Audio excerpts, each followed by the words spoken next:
This is the clavicle. Now first let us proceed with the side determination of the clavicle.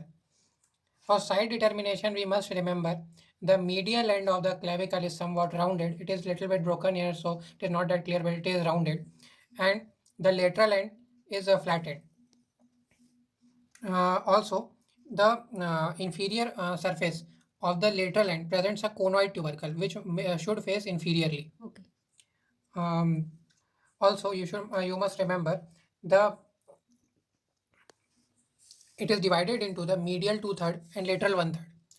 The medial two-third is convex anteriorly and the lateral one-third is concave anteriorly.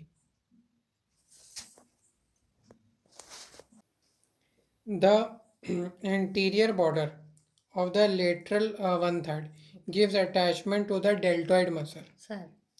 The posterior border of the lateral one-third gives attachment to the trapezius muscle. Yes.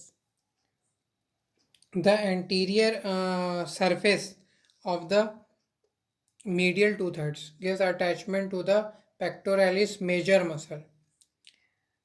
The superior Okay, sir. surface of the Okay. medial two-third gives attachment to the sternocleidomastoid muscle. Sternocleidomastoid, yes.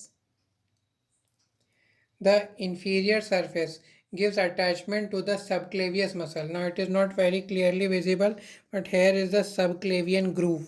Sir.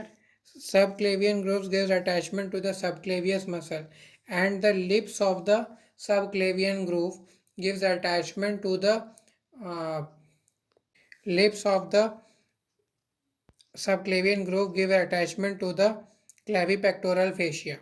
The medial end forms the sternoclavicular joint and the lateral end forms the acromioclavicular joint. Sir. The clavicle is a peculiar bone. Some of its peculiarities include it is the only long bone that lies horizontally in our body. Okay.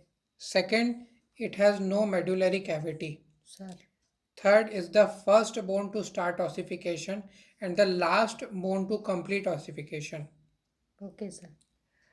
It is the only long bone to ossify in membrane. Other long bones ossify in cartilages. It is the only long bone with two primary centers of ossification. Sir. Thank you, sir.